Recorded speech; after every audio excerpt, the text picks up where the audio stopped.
we can start off with the sessions. What was our previous discussion? Last class, can someone tell me?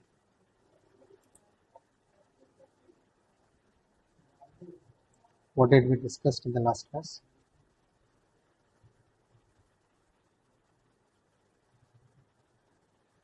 Sir, we discussed about orbit. Okay, and then Pranay, what else?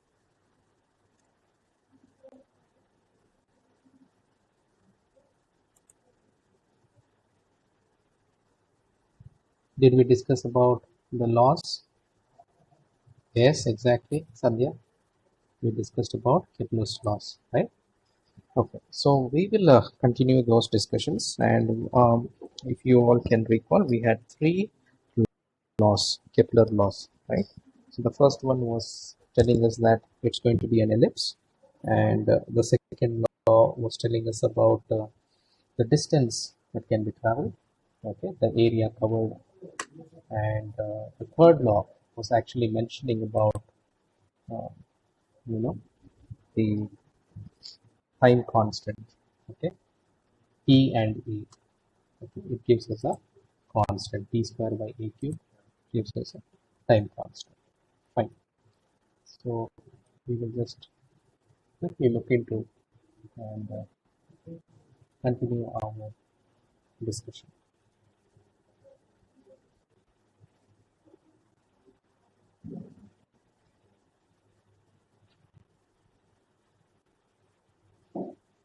I think this problem all of you have understood, right? So the important thing here is you'll have to know the formulas. Okay, so once you know the formulas, it's very easy for you to just substitute the values. Okay. Next, module 2. Okay, we have started discussing about the Kepler laws. Eccentricity values, okay, the value of E. If it's close to 0, then it's going to be a circle. If it's close to 1, then it's going to be an ellipse, right? The shape is the deciding factor and deciding factor of the value of E. Okay, and this is our second law. Okay, the third law, T square by A cube. Fine. So these are some of the values that are picked up for different planets. Okay. The very easy way to remember is very early made Joan shook up means pillow. So that's one easy way of remembering the name of the planets. And the values are constant. Okay, so when I say constant, the semi-major axis, these are all measured, okay, as follows. And the time period, what is this time period? The time that it takes for it to revolve actually. Okay, so calculating these constants, okay, give us these values about 2.9 to 3. Okay, so these are the applications of Kepler's third law.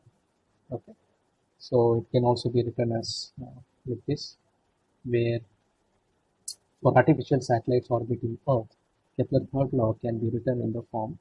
Okay, so this is another form of writing where n, okay, you can see n here.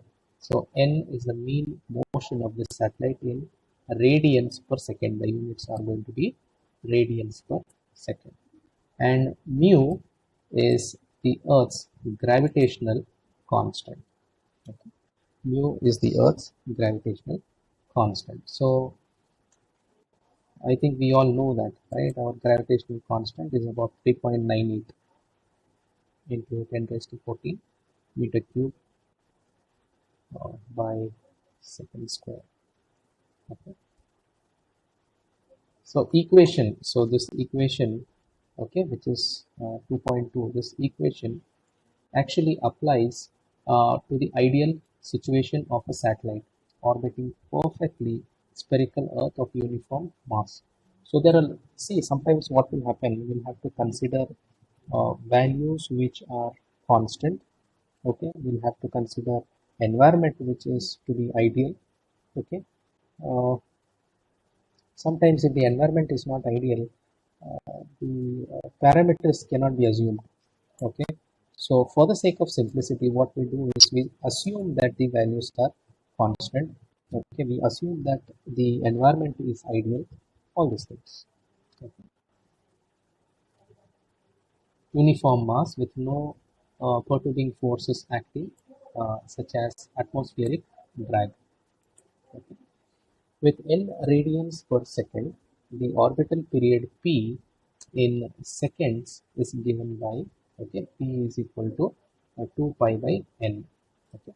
The importance of Kepler's third law is that it shows that there is a fixed relationship between the period and the semi-major axis. So semi-major is your A, semi-minor is your B, as we saw previously, right, in this class. Here. So these are major axis and minor axis.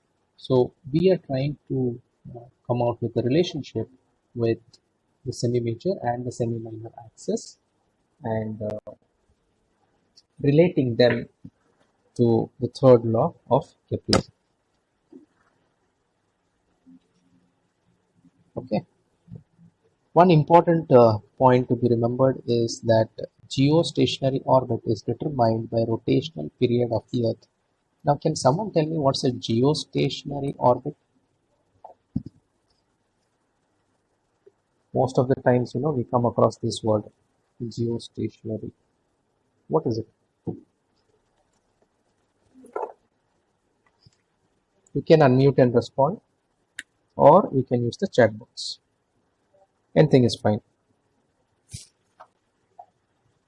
What's a geostationary orbit?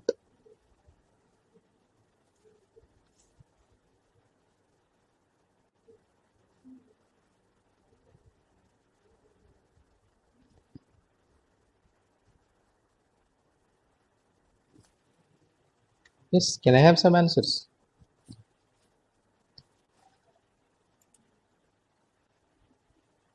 Someone respond?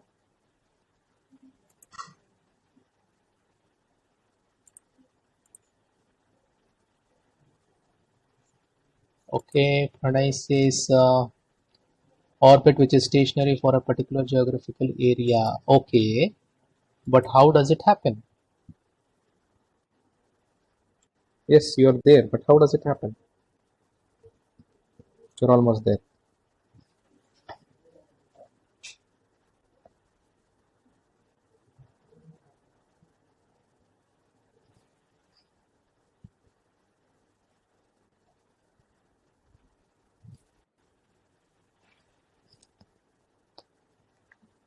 I want someone to discuss. Pranay, maybe you can unmute and respond.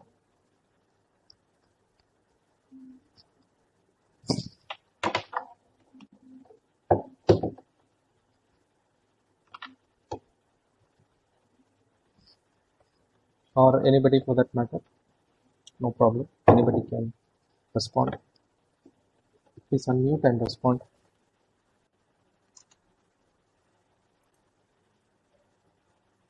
Arvind, do you have an answer?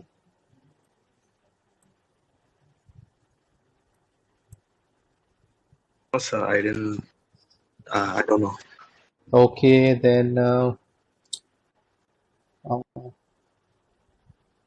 Harshit.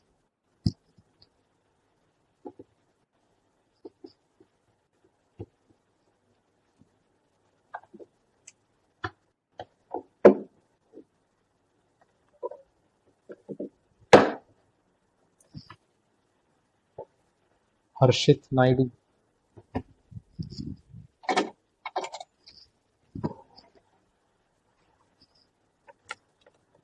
Fine. So your geostationary satellite, okay, it seems to be constant because you know its motion and the planet's motion are in sync. Okay. So the rotation of our planet and the movement of our satellite are in sync.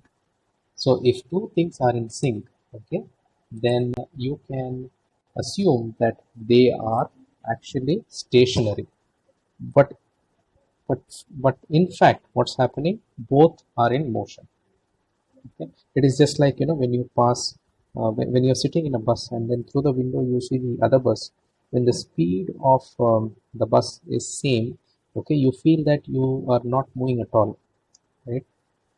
But then when the other bus takes over, then you will feel that yes, we were actually moving. So the same thing happens with respect to satellite and the Earth. Okay. So when we see from the base station, okay, to the Earth, from the base station, that is the Earth, to the satellite, we will actually find out that your satellite was actually in movement.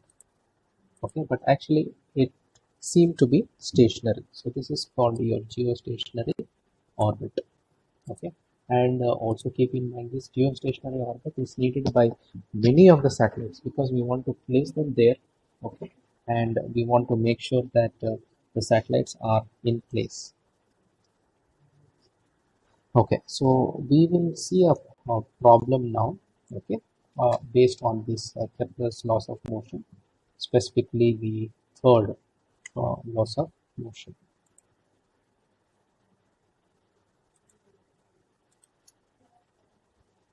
Okay, so calculate the radius of circular orbit for which the period is 1 day. So which means I got a clue that t is equal to 1 day.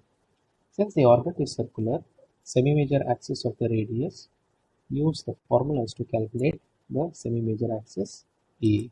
Okay, so this is going to be our formula, right? So how are we going to use them?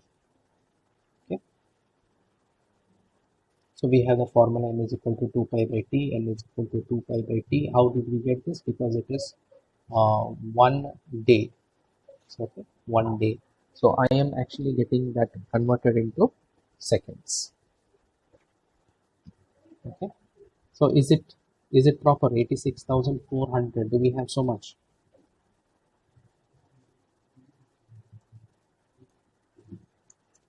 Can someone confirm? Calculate. Can someone calculate and confirm me? Is 86,400 correct?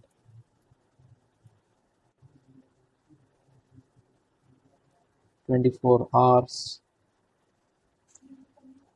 into 60 into 60. Okay, so 24 hours into 60 minutes into 60 seconds. Okay, so that gives us 86,400. So we are putting the value of the seconds here. Okay, so from the Kepler's third law, we know that E is equal to, okay, which is mu, okay, the gravitational constant, divided by, okay, since there are 86,400 seconds in 1 day, therefore the mean motion, okay, mean motion n is equal to 2 pi by this value. So which means it is giving us 7.27 into n raised to minus 5 radians per second. Okay, so I put all those values here and finally I get about 42,241 kilometers. You can actually verify this. Okay, please verify. And you can tell me if it's correct or not. Sharath, maybe you can confirm if the calculations are right. Sharath, you're there?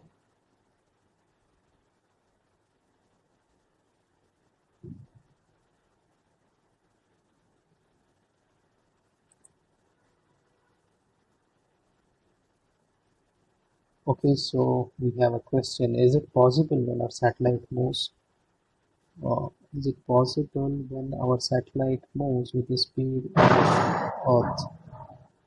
I didn't quite get that properly. Is it possible when our satellite moves with the speed of the Earth? Yes, they are actually moving in the same speed. That is why they are in sync. Okay, that is why it seems to be constant. Right.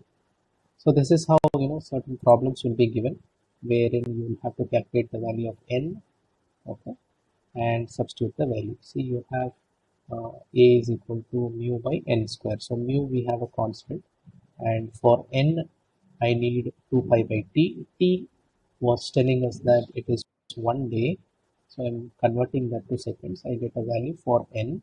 Once I get the value for n, I get the value for a. Okay. So a is nothing but your semi-major axis. Okay. Fine. So these are some of the definitions, okay, that we'll have to look into. We will be using this very constantly. Okay, most of the times we will be looking into these definitions, and it's good for you all to get acquainted with these terms, apogee, perigee especially, and then line of apsides, also sub-satellite path. Yeah, we do use, but not much. Okay. Kepler's laws apply in general to satellite motion around a primary body. Okay, you have a primary body, and then you have a satellite in motion. For Earth orbiting satellites, certain terms are used to describe the position of the orbit with respect to the Earth. Okay, so those are these terms. Number one is your sub-satellite path. Is the path traced out on the Earth's surface directly below the satellite. So just below the satellite, whichever path is there, okay, that's called a sub-satellite path. So which means this is a sub-path of the already existent satellite path. Okay, which means you can call it as a subset. Okay, then apogee, the point which is very far from Earth. Okay, apogee height is shown as HA in the figure, so we will see. Okay, so you can see that your HA is here. Okay, HA, height of apogee, HP is height of perigee. Okay. So the thing that you have to remember here is apogee, the farthest point, which means the most distant point, okay, from Earth. Next, perigee is the closest point to the Earth, just the opposite. The line of apsides, the line which is joining the perigee and apogee through the center of the Earth. Now, always keep in mind, center of the Earth is taken uh, always in consideration. So this is a center of the Earth.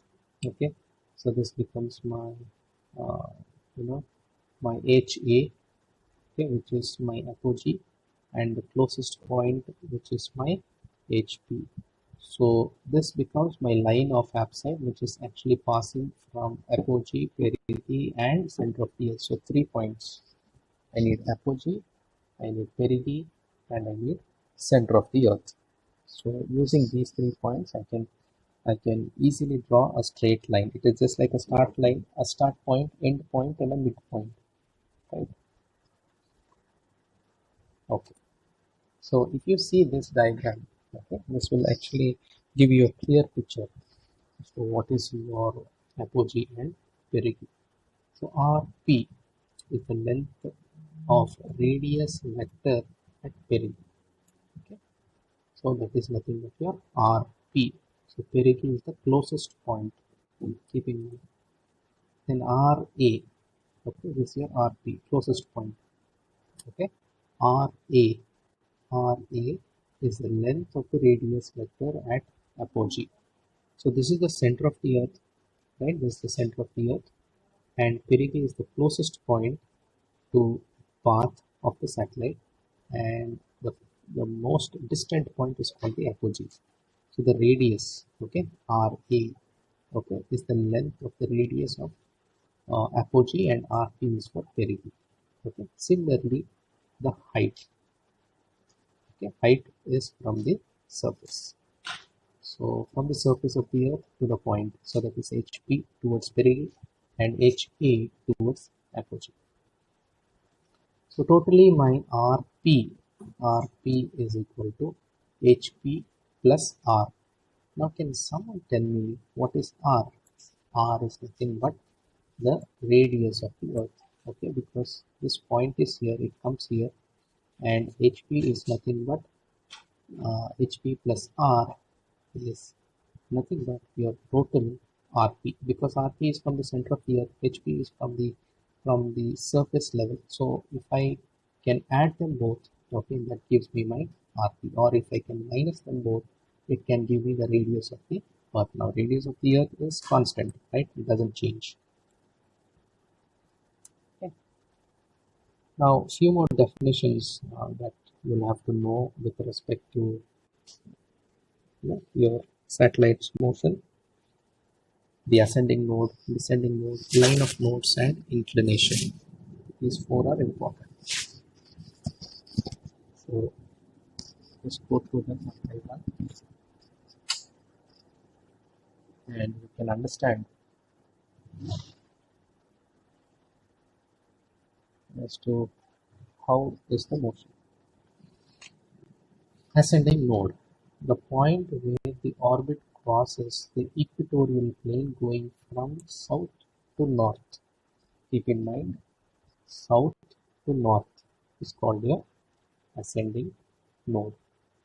Similarly, when it goes from north to south, it's through the equatorial plane.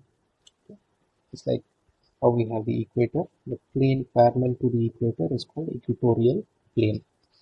So the point where the orbit crosses the equatorial plane, and this is from north to south. So this is called your descending node.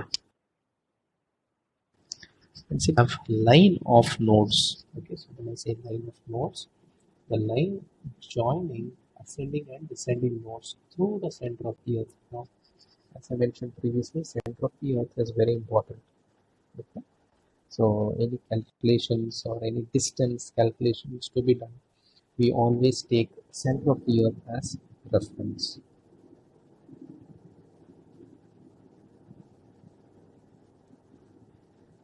Okay. Next, inclination.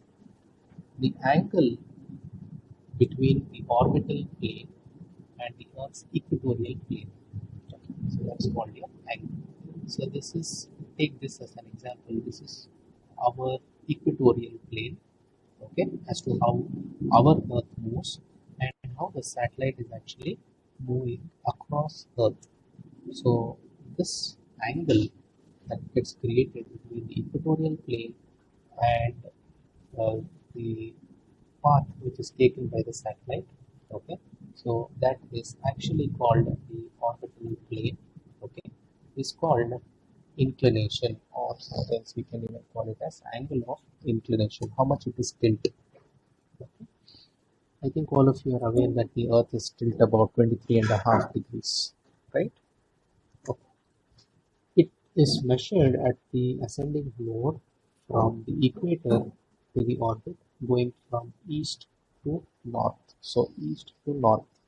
So if we take this as north, south, east, west. Okay. So east to north. So what is the angle that gets created here? So this is your angle of inclination. Okay. So ascending node I have written here, okay, which is going from south to north, and then descending node is from north to south, okay, and your angle of inclination. So few more definitions that you will have to be aware of: prograde, direct orbit, retrograde. Okay, so these are some of the commonly used terms which can be asked in your exams. So just have a look at them.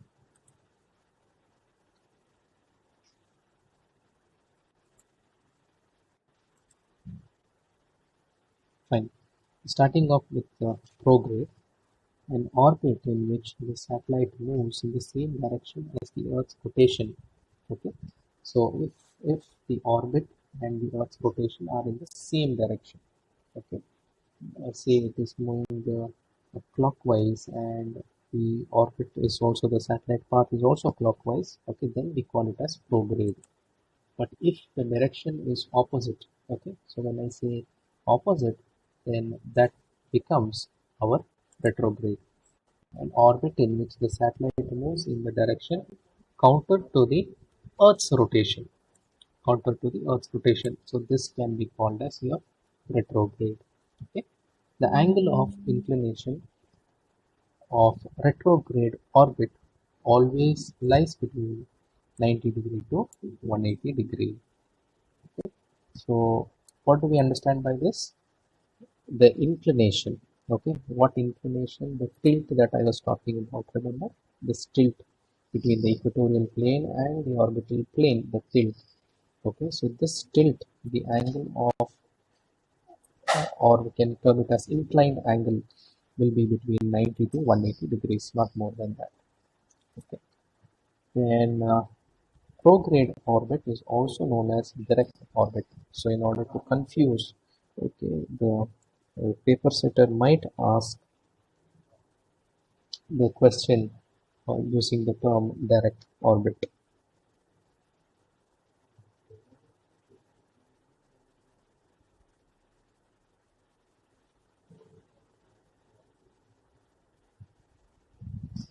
Okay, the angle or the inclination of prograde orbit is from 0 to 90. Keep in mind 0 to 90 for prograde and 90 to 180 for retrograde. These are to be kept in mind, okay, because questions can be asked based on these parameters.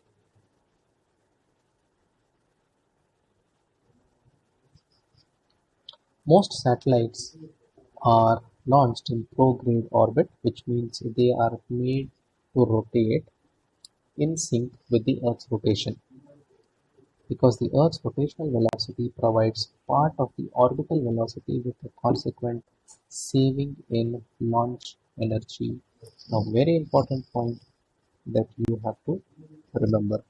Okay, so what is it?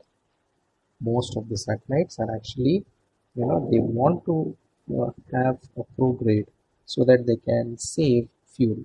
Why is it so? Because it is moving in the same direction as the Earth, the rotation. The Earth's rotation, it's in the same direction. So it actually helps in keeping the satellite in orbit. Okay. Fine. Next, another definition that you can see here is the argument of perigee. Argument of perigee. The angle from ascending node to perigee measured in orbital plane at the Earth's center, okay, in the direction of satellite motion. The argument of perigee is also known as omega. So see here, this is the Earth's center and this is the orbit, and this is the perigee, this is the ascending node. So the angle that gets created, okay, from the ascending node passing to the center and the perigee point, okay, and the perigee point. So this is your argument of perigee.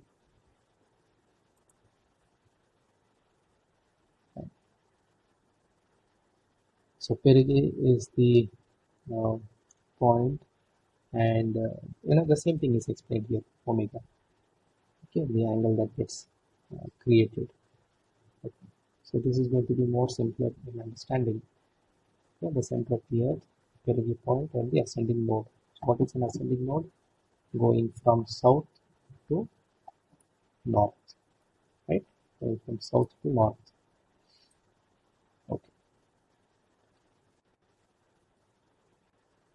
Okay. The next one is right ascension of the ascending node. So here you will have to look at these diagrams. Okay, we have CE here. Okay, just see here. We have CE, okay, which means the center of the Earth, and draw a vertical line joining the ascending node to the center of the Earth. So I'm drawing a center, okay, from the center of the Earth, okay, and the ascending node, I'm drawing a straight line. And then there is a point in our space which is termed as first point of Aries. So Aries is a constellation. I think all of you are aware of this. And in that constellation, there is a point known as first point of Aries. So all these were discovered, way long back by scientists.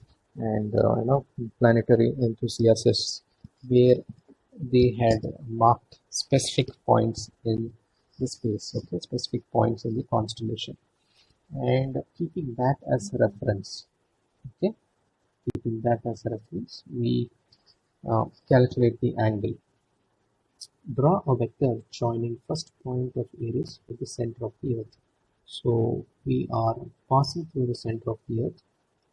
The angle between these two lines, okay, so the angle between, see, you can see that there is an angle creation here, okay, first point of Aries, center of the Earth, and then draw a vector joining the first point of Aries. So this is your first point of Aries, or we can even call it as the ascending node. So all these together creates an angle. Okay, so that is called your right ascension of the ascending node. So the angle between these two lines is known as right ascension of the ascending node. The direction of this point is calculated as the rotational direction of Earth, which is anti-clockwise.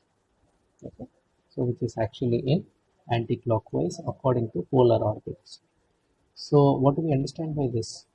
Okay, it has a reference point where the position of the satellite can actually be determined. So this first point of Aries, okay, so once probably after the class, okay, you can actually look into, you can maybe check for this first point of Aries, okay, wherein you will get a detailed explanation or a detailed, analysis by the scientists as to what is it referring to.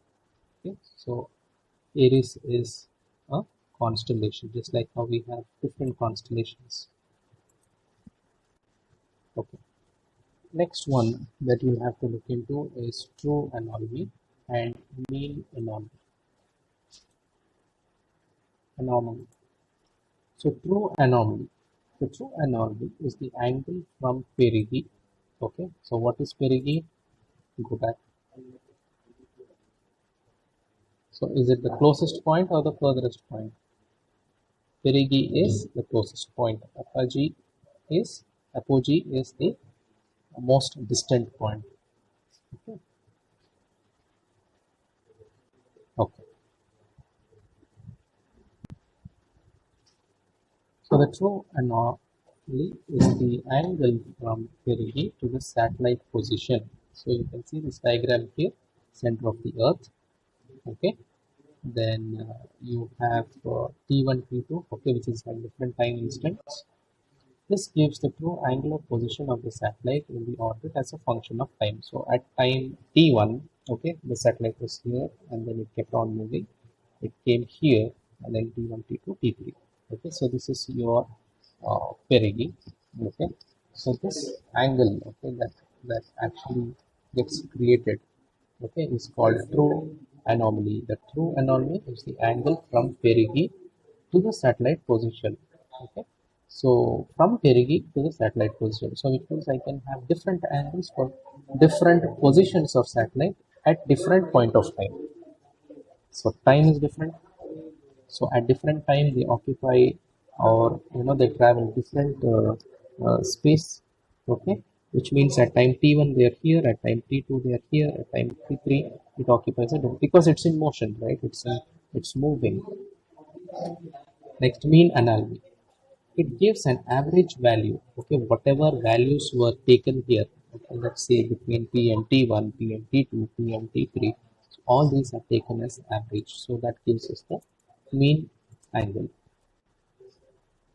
Okay, now these are important points here, okay, which we have to remember, because we will be solving problems based on the parameters given here. Okay, based on Kepler's law itself, we can actually solve many problems, and these are one such parameters where you are supposed to remember. Okay, so just have a look at it.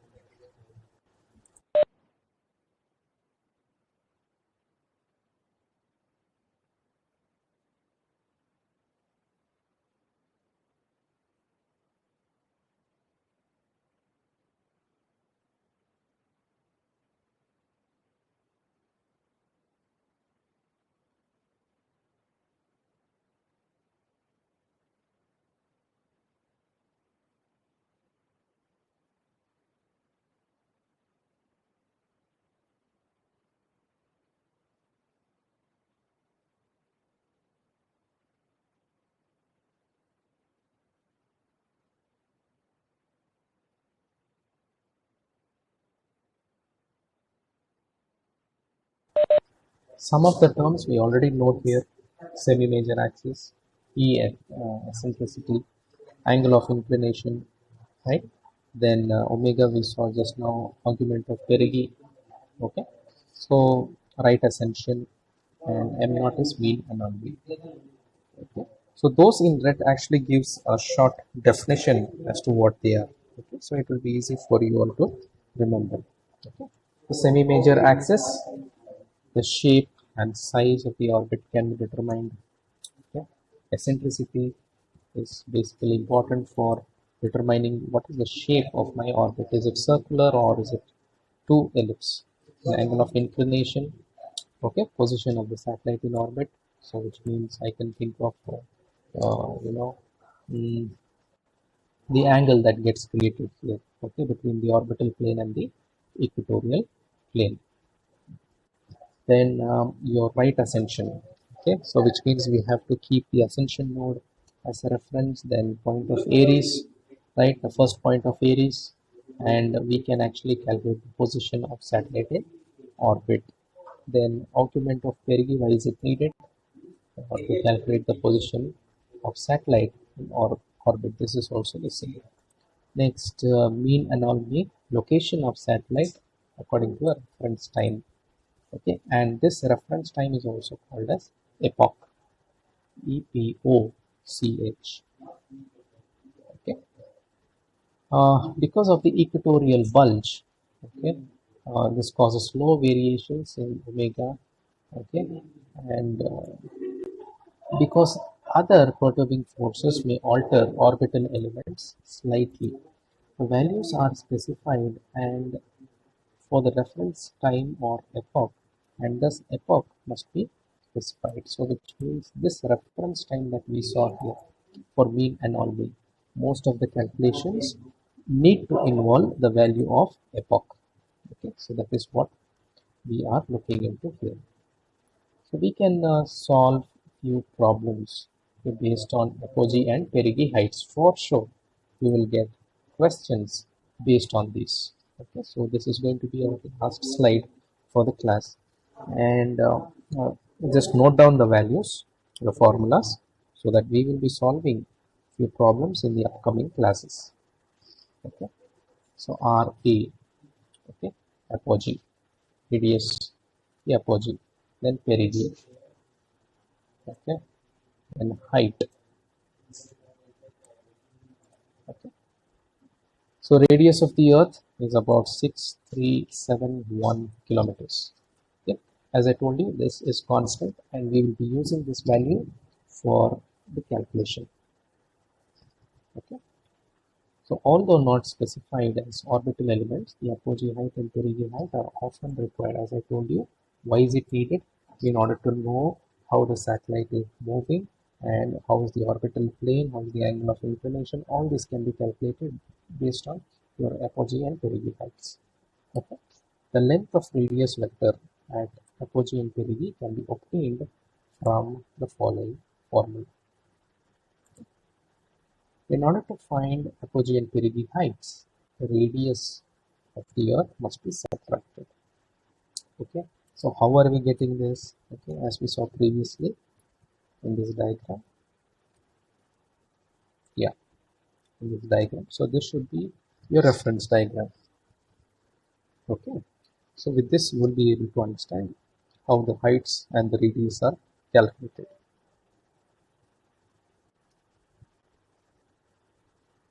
Okay, and as I mentioned, the radius of the earth is about 6371 kilometer. Any doubts, students? Are you following what all I am trying to teach you all? Yes, can someone please respond? Is it confusing or is it fine? You're able to follow? Bhavana? Fine, sir. It's fine? Okay, Sir. yes, thank you. Some things, you'll have to imagine. For example, when I go to this mm, angle of inclination, okay, and true anomaly, you have to go through it. Okay, so that is why I have drawn and actually mentioned here. So once you go through, listen to my lecture, and then later go through, you will be able to understand what is true anomaly and mean anomaly. Sometimes suddenly when a question is asked, it might confuse you. Okay, so don't get confused. You should understand it like a story, okay, so that it actually retains in your thought process. And when a question is asked, you will be able to explain the terms and definitions. Okay, so I think we will stop here, students, and we will continue in the next class with our discussions, okay, based on a numerical problem, okay, which actually gives us the apogee and perigee heights, and the calculation of them. Okay, so we will see these in the upcoming classes. Okay, fine. I will be posting the attendance in the group. Okay, and you can actually fill it up. Thank you. Thank you, sir. Okay.